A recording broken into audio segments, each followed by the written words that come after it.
இன்னைக்கு இந்த பதிவு யாருக்குன்னா, அந்த வனக்கண்டா மாப்பிள்ளை தேனியிலேருந்து தேனி அருண்குமார் அவருக்கு தான் இந்த பதிவு. யோ வனக்கண்டா மாப்பிள்ளை பங்காளி உமருக்கு கூறு இருக்கா இல்லையா?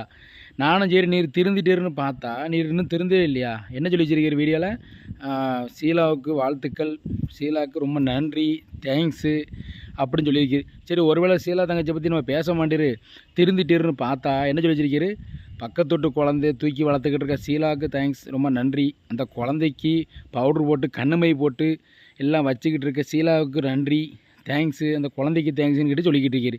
நீ திருந்தவே மாட்டேங்குது. அவங்களுக்கு ஒரு வேலை வெட்டியே கிடையாதையா? இப்போ வாட்ரு சர்வீஸில் போய் வண்டியை கழுவணுமா, வேறு எதையா கழுவணுமா, கழுவிட்டு போய் தொலைய வேண்டியதானே? எப்போ பார்த்தா அது என்னையா ஷீலாக்கிட்டேயே வந்து வம்பெழுத்துக்கிட்டு இருக்கிறது.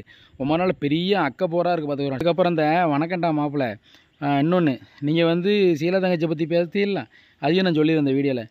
குழந்தைன்னு அந்த சிங்கிள் டி வசந்தன் ஒருத்தர் இருக்கார், அவர் போய் குழந்தைய பார்த்து கையில் வச்சு கொஞ்சிட்டு வீடியோ போட்டு வந்துட்டார். அதுக்கப்புறம் வந்து பார்த்திங்கன்னா இந்த ஆர்கே சார்னு ஒருத்தர் பெங்களூர் இருக்கார், அவர் வந்து குழந்தைய பார்த்து வீடியோ போட்டுட்டார். அதுக்கப்புறம் இன்னொரு அக்கா தங்கச்சி 2-3 பேர் போய் குழந்தைய வச்சு பார்த்து வீடியோ போட்டு குழந்தைக்கு ஏதாவது இந்த ட்ரெஸ்ஸுலாம் வாங்கி கொடுத்து குழந்தைய பார்த்து கொஞ்சிட்டு தான் வந்திருக்காங்க. சும்மா தெரிஞ்சுக்கிட்டு பேசும், தெரியாத மாதிரி பார்க்காத மாதிரி பேசிக்கிட்டு தேவையில்லாமல் வாயில் விழுந்துக்கிட்டு சாமான் வாங்கிட்டு போயிடாதீங்க ஷீலா தங்கச்சிக்கிட்ட, சரியா? இப்போ பச்சை அறுத்து கிழிச்சிட போகிறோம் உங்களை பார்த்துக்கோறேன்னு சொல்லிட்டேன். தேவையில்லாத வேலை பார்த்துட்டு அலையாதுன்னு சொல்லிக்கிட்டேன். லூஸ் மாதிரி சும்மா கிடந்துக்கிட்டுருண்ணே. தேவையில்லாமல் வந்து ஷீலான்னு எதுக்கு தான் அப்படி பேசுகிறே தெரியல. உமரால் நிம்மதி போச்சு சரி.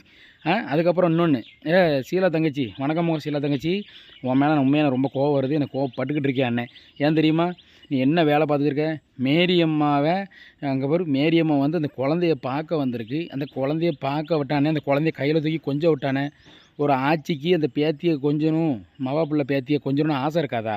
ஏன் இப்படி பண்ணுதே? அந்த அம்மா பாரு, ஆதரவற்ற அம்மாவை அனாதைய வாசலில் உட்காந்துருக்கு. ரொம்ப பாவமாக பரிதாபமாக இருக்கா பார்க்கறதுக்கே. ஆனால் நெல்லை சேகர் மாப்பிள்ளை உங்களை பாராட்டணுமையா, நிஜமாக சொல்கிறேன். நீ வந்து ஒரு அத்தை மாதிரி மாமியார் மாதிரி பார்க்கல மேரியம்மாவை, ஒரு தாய் மாதிரி பார்த்துருக்கிய.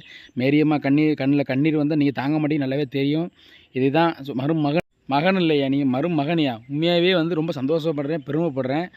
உண்மையாகவே ஷீலாவுக்கு இப்படி ஒரு கணவர் கிடச்சதும், மேரியம்மாவுக்கு இப்படி ஒரு மருமகன் கிடச்சதுக்கும் ஷீலாவும் மேரியம்மாவும் ரொம்ப கொடுத்து வச்சுருக்கணும். ஷீலா தங்கச்சி, நீ வந்து எதை பற்றி கவலைப்படாத. எல்லாம் சொல்கிறேன் சொல்லிட்டு போட்டும், தூற்றுவோர் தூட்டட்டும், போட்டுருன்னு சொல்லி ஒரு பழமொழியே இருக்குது, சரியா? இன்னார் செய்தாரே ஒருத்தல் அவனோட அன்னையும் செய்துவிடன்னு சொல்லியிருக்காங்க திருவள்ளுவர் வந்து. அதனால் வந்து ஒருத்தங்க நமக்கு என்ன செய்தாங்களோ அது அவங்களுக்கு திரும்பிடும். இந்த குறை சொல்கிறவங்களா, உங்கள் வீட்டில் அக்கா தங்கச்சி மாதிரி இருந்தாங்கன்னா இந்த மாதிரி வந்து குறை சொல்வீங்களா? ஒரு பொம்பளை பிள்ளை மனசை வேதனைப்படுத்துவீங்களா? நான் கேட்குறேன். நெல்லை சங்கர் மாப்பிள்ளை, நீங்கள் உங்கள் வழியை பார்த்து போய்கிட்டே இருங்க. குறை சொல்லிட்டு போய்கிட்டே இருக்கும். நீ ஒம்பாட்டுக்கு குழந்தைய பாரு மாப்பிள்ளை. குழந்தைய பார்த்துக்கிட்டு ஷீலா கூட சந்தோஷமாக இருங்க. அதுதான் எனக்கு வேணும், உங்கள் நண்பர்களுக்கு வேணும். அது சரி, ரைட் நண்பர்களே. உங்களுக்கு இந்த வீடியோ நீங்கள் பிடிச்சி லைக் பண்ணுங்கள், கமெண்ட் பண்ணுங்கள், ஷேர் பண்ணுங்கள். மறக்காமல் நம்ம சேனலை சப்ஸ்கிரைப் பண்ணி இந்த பெல்லை அமைக்கிறீங்கய்யா. நன்றி, வணக்கம்யா.